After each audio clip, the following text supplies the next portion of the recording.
नमस्कार, स्वागत है आपका आपके अपने channel your guide TV news में। आप देख रहे हैं न्यूज टॉप 10। मैं हूं अमनजोत, पेश कर रही हूं देश विदेश की 10 बड़ी खबरें। तो चलिए रुक करते हैं आज की ताजा खबरों की ओर।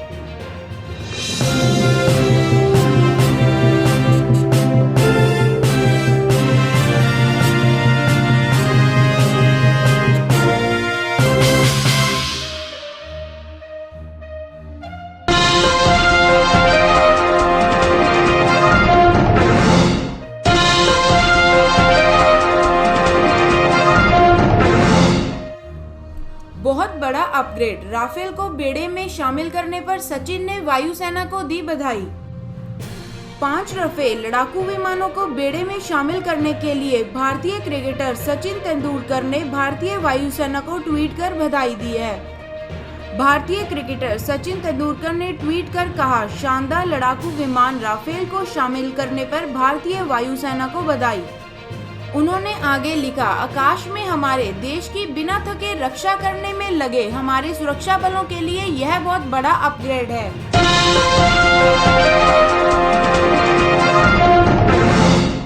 राजस्थान सीएम ने कहा, विधानसभा सत्र की तारीख तय होने के बाद खरीद फरोख्त का दाम बढ़ गया है। राजस्थान के मुख्यमंत्री अशोक गहलोत ने कहा कि जब से विधानसभा सत्र बुलाने की तारीख की घोषणा हुई है, राज्य में विधायकों की खरीद फरोख्त का दाम बढ़ गया है।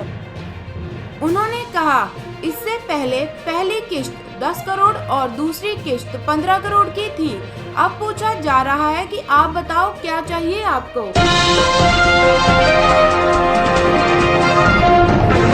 बिहार सरकार के एडवोकेट जनरल ने कहा, सुशांत केस में बिहार पुलिस को सहयोग नहीं कर रही मुंबई पुलिस। बिहार सरकार के एडवोकेट जनरल ललित किशोर ने कहा है कि सुशांत सिंह राजपूत की मौत के मामले में मुंबई पुलिस बिहार पुलिस को सहयोग नहीं कर रही है।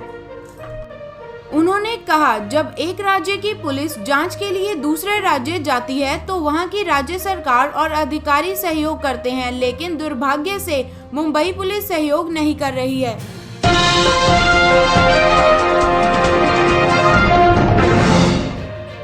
राज ठाकरे ने कहा, कोरोना वायरस महामारी के बीच राम मंदिर के भूमि पूजन की जरूरत नहीं है।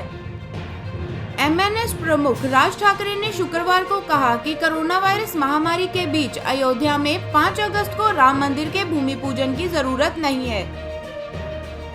उन्होंने कहा, यह 2 महीने बाद आयोजित किया जा सकता था। उन्होंने मुख्यमंत्री उद्धव ठाकरे के इस भूमि पूजन के सुझाव को नामंजूर किया और कहा कि समारोह बड़े उत्साह के साथ होना चाहिए था।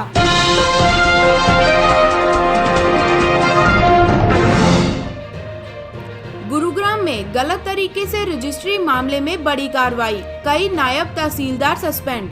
हरियाणा के गुरुग्राम जिले में गलत तरीके से रजिस्ट्री करने के मामले में बड़ी कार्रवाई की गई है। गलत तरीके से रजिस्ट्री करने के आरोप में राजस्व विभाग में तहसीलदार और नायब तहसीलदारों को सस्पेंड किया गया है।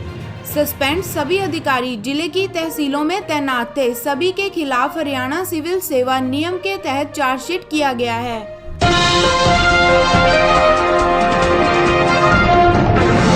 एफआईआर दर्ज होने के बाद पहली बार सामने आई रिया, वीडियो जारी कर कहा, मेरे बारे में कही जा रही हैं गलत बातें। एक्ट्रेस रिया चक्रवर्ती ने एक वीडियो जारी कर कहा है कि मुझे कोर्ट और ज्यूडिशरी पर विश्वास है और मुझे न्याय मिलेगा। सुशांत केस में एफआईआर दर्ज होने के बाद पहली बार सामने आई हैं। I have immense faith in court and the judiciary. I believe that I will get justice. Even though a lot of horrible things are being said about me in the electronic media, I refrain from commenting on the advice of my lawyers as the matter is sub judice. Satyameva Jayate. The truth shall prevail. Sushant Singh Rajput की मौत के मामले में रिया चक्रवर्ती के खिलाफ सुशांत के पिता के सिंह ने पटना में एफआईआर दर्ज कराई थी। इसके बाद से बिहार पुलिस ने अपने स्तर में जांच शुरू कर दी है। वहीं एफआईआर दर्ज होने के बाद रिया चक्रवर्ती पहली बार सामने आई हैं।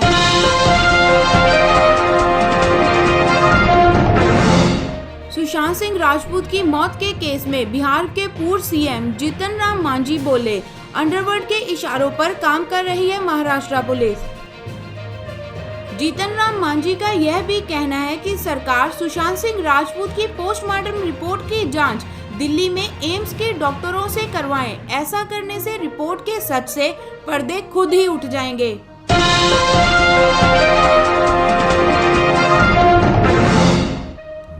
नोएडा सेक्टर 11 में बिल्डिंग गिरने से 2 मजदूरों की मौत, सीएम योगी ने लिया संज्ञान। नोएडा सेक्टर 11 में गिर पड़ी निर्माणाधीन बहुमंजिला बिल्डिंग के मलबे में मजदूर दब गए थे।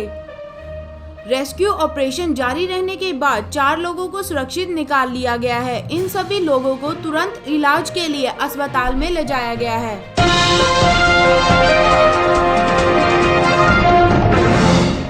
ऑक्सफोर्ड की वैक्सीन को दूसरे और तीसरे चरण में ह्यूमन ट्रायल की इजाजत का रास्ता साफ। ऑक्सफोर्ड यूनिवर्सिटी जिस कोरोना वैक्सीन को बना रही है उसे भारत में दूसरे और तीसरे चरण के ह्यूमन ट्रायल की इजाजत मिलने का रास्ता साफ हो गया है।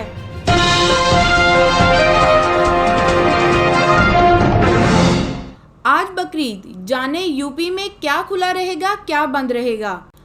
आज से उत्तर प्रदेश में अनलॉक 3 लागू हो गया है और आज ही मुस्लिमों का बकरीद त्योहार भी है। ऐसे में किसी भी समस्या से बचने के लिए यूपी सरकार ने अनलॉक 3 के साथ साथ बकरीद को लेकर कई गाइडलाइंस जारी किए हैं। मस्जिद में सामूहिक नमाज पर रोक लगाई गई है।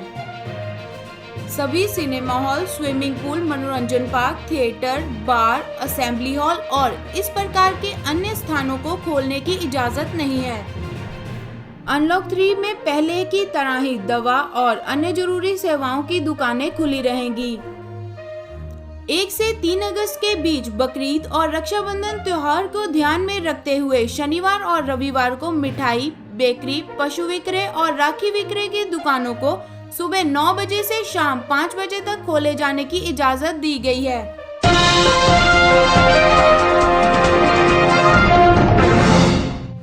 आज की खबरों में बस इतना ही। ऐसी ही और ताजा तरीन खबरों के लिए बने रहें हमारे channel your guide TV news के साथ। हमारे साथ जुड़े रहने के लिए हमारे चैनल को लाइक करें, शेयर करें, सब्सक्राइब करें और नई अपडेट्स के लिए बेल आइकन दबाना ना भूलें। धन्यवाद।